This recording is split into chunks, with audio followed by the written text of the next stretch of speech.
नमस्कार। Bhojpuri news time पे आप सबका स्वागत है। और गोरखपुर जनपद के जिला अधिकारी कार्यालय पे हम खड़े हैं। यहाँ पे एक दल खड़ा है जो प्रबंधक संघ, वित्तविहीन प्रबंधक संघ उत्तर प्रदेश के, ये लोग खड़े हैं और ये मांग इनकी होगी कि विद्यालय को पुनः खोला जाए। इस तरह की कुछ मांग हम देख रहे हैं इनके हाथ में है। मैं कैमरा पर्सन से कहूँगा कि दिखाएं नज़दीक से जो मांग पत्र है इनका, और हम बात भी करेंगे अभी कि इनसे मांग क्या है और किन किन बिंदुओं पे आप लोग अपनी मांग रख रहे हैं और क्या पीड़ा है आपकी, क्या परेशानी है, हम बात करेंगे। स्वागत है आपको भोजपुरी न्यूज़ टाइम पे। किस तरह की मांग आप रख रहे हैं, आप हमारे चैनल पर? उत्तर प्रदेश वित्तविहीन प्रबंधक संघ के प्रदेश सचिव बाबूराम पांडे बोल रहा हूँ। हमारी मांग है कि हम लोग विद्यालय खुलवाने के संबंध में माननीय अध्यक्ष जी जो प्रदेश अध्यक्ष हैं वो राज्यपाल को ज्ञापन दे चुके हैं और प्रमुख सचिव को भी ज्ञापन दिया गया है। और आज हर जिले पर हम लोग ज्ञापन दे रहे हैं कि विद्यालय खुलवाया जाए, क्योंकि कोविड-19 के तरह जैसे उन्हें इसके पहले 2 साल से जो विद्यालय बंद हैं, इसमें हम लोगों के कितने प्रबंधक है, गाड़ी किस्त है, बिजली बिल है, और कितने लोग विद्यालय बंद होने से शिक्षक भुखमरी के कगार पर आ गए हैं। तो हम लोग चाह रहे हैं ऐसी स्थिति भविष्य में न हो। जिस प्रकार से सब चुनाव हो रहे हैं, मेला लग रहे हैं, माल और सब जगह सार्वजनिक स्थल खुले हुए हैं, कोविड-19 का पालन करते हुए हम लोग इसका पालन करेंगे जैसे सब लोग कर रहे हैं, लेकिन विद्यालय को खुलवाया जाए। अगर विद्यालय नहीं खुलवाया जाता है तो जैसे शिक्षा एक एक शिक्षक सम्मान निधि के रूप में 5,000 रुपया हमको मानदेय हर प्रबंधक शिक्षक कर्मचारी को दिया जाए, ताकि भुखमरी के कगार पर न हो। सरकार कह रही है, ये उसके जियो में है कि ऑनलाइन क्लास चलाया जाए और फीस लिए जाए, और जैसा आपने कहा कि नहीं मानदेय उससे काम नहीं चलेगा, मानदेय, तो क्या आप ऑनलाइन सफल नहीं हो पा रहे हैं आप? नहीं, नहीं, मैं जो एकदम बहुत सही प्रश्न आपने पूछा, वाक़ई में मन की बात आपने पूछा कि ऑनलाइन क्लास सरकार कह रही चलाने के लिए, और हम लोग ऑनलाइन क्लास चला भी रहे हैं, ठीक है? लेकिन सही मानिए तो जो प्रबंधक, मैं अपना अपना मैं मेरा अनुभव है, जिन प्रबंधकों ने इसको जब से सरकार ने स्कूलों को बंद किया, उसी के साथ सब कुछ ठप कर दिया। वो तो सुखी हैं क्योंकि किसी को देना-वोना नहीं है उनको, जी। और किसी तरह अपना जीवन यापन कर ले रहे हैं। लेकिन जो लोग ऑनलाइन चला रहे हैं, अब क्या मनोदशा है गार्जियन की, और क्या है कि ऑनलाइन चलाने के बाद भी स्कूलों में जान लीजिए कि पिछले 15 दिसंबर के बाद से धीरे-धीरे फीस आनी बंद हो गई। वर्तमान में एक सिंगल रुपया स्कूल में नहीं आ रहा है। ऑनलाइन आप चला रहे हैं, और जितने दिन चला रहे हैं उतना दिन में हम लोग तनाव में रह रहे हैं कि जो ही महीना पूरा होगा उन टीचर्स को हम क्या जवाब देंगे। वो तो मान रहे हैं कि सर क्या कहते हैं, हम पढ़ा रहे हैं तो हमको मिलेगा। लेकिन उनकी जो दशा हो रही है उसको सोच-सोच के हम लोग तो खुदे कान कितना हार्ट अटैक के कगार पे हैं। कितने लोग, आप मानेंगे नहीं, हम लोग का जो संगठन है, कम से कम जो अभी पिपरौली का ही संगठन है, मिला-जुला के लगभग 120-25 विद्यालय वहाँ पे हैं, और दशा ये है कि कम से कम 300 ऐसे विद्यालय हैं जो बंद हो चुके हैं। जिनको किराए पे जिनका विद्यालय है, उनकी दशा क्या होगी एक बार सोचिए। एक बार दिमाग लगा के सोचिए, जिसको 40,000 या 30,000 रुपया किराया देना रहेगा, वो आदमी मर जाएगा या तो स्कूल बंद कर देगा, और नहीं तो क्या उसकी दशा होगी, ठीक है? जिन्होंने बसें ले ली हैं 2, 3, 4, उनकी क्या दशा होगी? जो ड्राइवर हैं उनकी क्या दशा होगी? जो टीचर हैं, जो दाइयाँ हैं, क्या-क्या जवाब आप दे सकते हैं बताइए? ऐसी स्थिति में स्कूल यदि खोलते ये, ठीक है, हम लोग कोरोना गाइडलाइन जैसे ही हर चीज़ खुला हुआ है, कोई चीज़ बंद नहीं है, आप देख रहे हैं, आप लोग तो भाई पत्रकार हैं, हर चीज़ आप देख रहे हैं, कोई चीज़ बंद नहीं है, तो सिर्फ़ स्कूल में ही कोरोना है। हम तो एक दिमाग में एक दिन हमारे रात में आया कि कहीं ऐसा तो नहीं कि रात कोरोना जो है वो खाली स्कूलों की कमरों को खाली पा रहा है, रात भर वहीं सो रहा है, और उसके बाद सुबह जो है सॉरी, मतलब दिन में तो रात में वो चला जा रहा है मार्केट में, घूम रहा है, पूरे रात भर घूम रहा है कि कोई मिल जाए तो पकड़ लें, और शाम का जब स्कूलों को बच्चों को पढ़ना है, उस समय कमरे खाली रह रहे हैं, बच्चे आ नहीं रहे हैं, उसी कमरे में जाके रात भर आराम कर रहा है, और दिन भर, और रात को फिर निकल आ रहा है। ये क्या विडंबना है? ये क्या विडंबना है? ये क्या सोच है? कम से कम स्कूलों, गार्जियन की क्या मंशा है? कोई जैसे सर कोई देहात के सहयोग जो नहीं। गार्जियन हैं, शहर में तो कुछ गार्जियन कह रहे हैं कि नहीं, हम ऑनलाइन से संतुष्ट हैं, या जितने भी प्रबंधक आप लोग खड़े होंगे, कुछ शहर या देहात के सब मिला के आए होंगे, तो शहर और देहात में क्या फ़र्क देख रहे हैं? गार्जियन का रुझान क्या है? ऐसे गार्जियन का रुझान बिल्कुल इसके विपरीत है। उनका मानना ये है कि ऑनलाइन हमारे बच्चे पढ़ाई कैसे कर सकते हैं, हमारे पास न साधन है, न मोबाइल में दे सकता हूँ, न उसमें डाटा चार्ज करवा सकता हूँ। इस वजह से गार्जियन की समस्या ये है, फाइनेंशियली वो गरीब होता है। गाँव गरीब के लोग वैसी व्यवस्था अपने बच्चों को दे नहीं पाते, जैसी व्यवस्था शहर के लोग देते हैं। इस वजह से वो ऑनलाइन पढ़ाई का मतलब ही नहीं समझ पाते और वो कहते हैं कि जब पढ़ाई नहीं हुई तो फीस हम कहाँ से दें। ऑनलाइन पढ़ाई हमारे छोटे बच्चों को तो बिल्कुल नहीं समझ में आता है।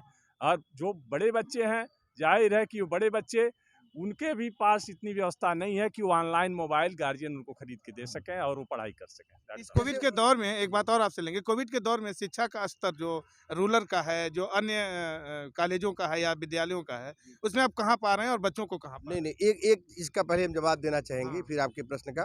पहले आपने जैसे कहा, ये बताइए ग्रामीण क्षेत्र है, यदि किसी के 3 बच्चे हैं, कम से कम जियो का ये 3 महीने का भरा रहा है तो इस समय 750 रुपया हो गया है। 3 बच्चे हैं तो 3 ठो मोबाइल लेगा पहले कम से कम, और उसके बाद 1800 का कम से कम भराएगा। 1800 क्या 2000 हो गया। कितनी कुवत किसी की है। यदि इतने ही धनी हैं तो सरकार 2000 रुपया खाते में क्यों डाल रही है। यदि इतने धनी है कि 3-3 मोबाइल लगा लेंगे, बच्चों को पढ़ा लेंगे, सब व्यवस्था कर लेंगे, तो सरकार क्यों उनको 2-2 हज़ार रुपया, 1-1 हज़ार रुपया खाते में डाल रही है। सरकार खुद मान रही है गरीब है और एक बार कह रही है, तो उनकी विडंबना सोचिए। वो 3, यदि उनके 3 बच्चे हैं तो एक ऑनलाइन क्लास कर रहा है, 2 बच्चे कर नहीं पा रहे हैं, तो क्या करें। उनकी भी गलती नहीं है, उनकी भी गलती नहीं। जब तक स्कूल खुलेगा नहीं तब तक इसका कोई पटाक्षेप नहीं हो पाएगा। फिर अपना प्रश्न जो बताए थे आपने। आपका आपसे यही करना था कि आप क्या कितना अंतर देख रहे हैं 2017 से अब तक की जो शिक्षा के कंडीशन है वो कैसे रहे हैं और किस तरह से कोविड के बाद शिक्षा। इसका एक शब्द में हम यदि व्याख्या करना चाहें तो मैं ये कहना चाहूँगा कि अनपढ़ रहेगा इंडिया तभी झंडा ढोएगा इंडिया। पहली बात समझ लीजिए, शिक्षा का स्तर तो वो गिर रहा है कि कहा नहीं जा सकता। अगली ये बताएं आपको, जो पीढ़ी आएगी ना, ये पीढ़ी जो आ रही है, ये 3-4 सालों की जो पीढ़ी आगे जाएगी, वो सब जान लीजिए कि खाड़ी देशों में जो है वो बकरी चराने वाला रहेगा। वो अमेरिका नहीं जाएगा, वो इंग्लैंड नहीं जाएगा, वो यूरोपीय देशों में नौकरी करने नहीं जाएगा, वो डॉक्टर इंजीनियर नहीं बनने जा रहा है, वह बकरी चलाने के लिए खाड़ी देशों में जाएगा। ये इतने सालों की जो पीढ़ी 3-4 सालों की जो जा रही है, और शिक्षा का जो स्तर है वो इतना गिर रहा है जिस समाज में शिक्षकों का सम्मान ही नहीं है, जिनकी चिंता ही नहीं है कि वो शिक्षक बेचारे जो शिक्षा दे रहे हैं वो 1 रुपया उनके घर जा रहा है कि नहीं जा रहा है, इसकी जिसको चिंता नहीं है, जिस देश में चिंता नहीं है, उस देश में शिक्षा का क्या माहौल होगा बताइए। हम लोग सुनते हैं कहीं कुछ देश ऐसे हैं, इटली, जर्मनी टाइप के कुछ देश ऐसे हैं जहाँ पे शिक्षकों का अत्यधिक सम्मान है। हमारे यहाँ सम्मान के नाम पे क्या है बताइए। आप लोग देखते हैं दिन रात पेपर में कुछ न कुछ निकलता रहता है शिक्षकों के विरुद्ध, और आप देख लीजिए, हम तो कह रहे हैं, जब शिक्षकों की चिंता ही नहीं कि शिक्षक कैसे खा रहा होगा, सबकी चिंता है किसान कैसे खा रहा होगा, गरीब कैसे खा रहा होगा, फला कैसे खा रहा होगा, ये कैसे खा रहे होंगे, शिक्षक कैसे खा रहा होगा, इसकी किसी एक सिंगल आदमी को चिंता है। एक चिंता है, और जिस देश में ये चिंता ही नहीं शिक्षक कैसे खा रहा होगा, वो देश तरक्की करेगा। शिक्षा के क्षेत्र में तो अनपढ़ होगा। शायद ऐसा लग रहा होगा सरकार को कि जो वित्तविहीन तंत्र है, जो प्राइवेट विद्यालय के लोग हैं, शायद वो शिक्षा के क्षेत्र से ही बाहर कर दिए गए।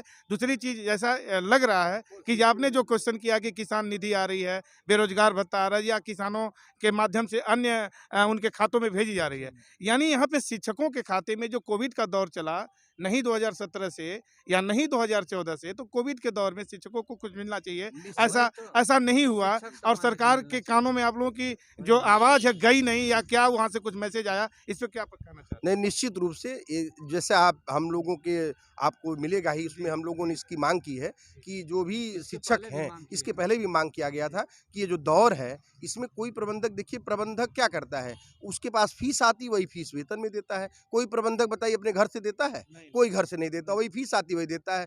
फीस सूखी हुई है, वो दे सकता नहीं है। यदि वो पढ़वाता है तो वो शिक्षक बेचारे वैसे भी मर रहे हैं, वैसे ही मर जाएंगे। तो अंततोगत्वा तो निश्चित रूप से सरकार को, यदि वाकई में इसी तरह से कोरोना स्कूलों में ही रह रहा है और बंद ही कराना है, तो निश्चित रूप से जो है उनको शिक्षकों के खाते में कुछ न कुछ जरूर जाना चाहिए, एक मानवता के लिए। क्योंकि देखिए, शिक्षा को खत्म करेंगे ना तो कोई चीज़ शेष बचेगा नहीं। ये जितने लोग बैठे हुए हैं जहाँ पे हम लोग ज्ञापन देने आए हुए हैं, ये लोग शिक्षा के द्वारा ही यहाँ पे पहुँचे हैं, अशिक्षित कोई नहीं है। हम लोग जहाँ पे खड़े हैं, आप लोग जहाँ खड़े हैं, ये शिक्षा के द्वारा ही यहाँ पे हैं। और जब शिक्षा को ही मार देंगे तो अनपढ़ रहेगा इंडिया, तो झंडा डोएगा इंडिया और कुछ नहीं करेगा इंडिया। आपसे एक सवाल लेते हैं, क्या इसका सीधा सीधा असर ये शिक्षकों पे जो मार पड़ी है कोविड की और इस अव्यवस्था की, जैसे सरकार ने शिक्षकों के प्रति कोई सुध नहीं ली, तो क्या लग रहा है कि शिक्षक या उत्तर प्रदेश का जो चुनाव हो रहा है इस पर कुछ असर पड़ेगा शिक्षक? बिल्कुल, हम सभी शिक्षक गण जितने भी प्रबंधक भाई हैं, हम सभी ने कसम खाई है कि अगर सरकार हमारी नहीं सुनेगी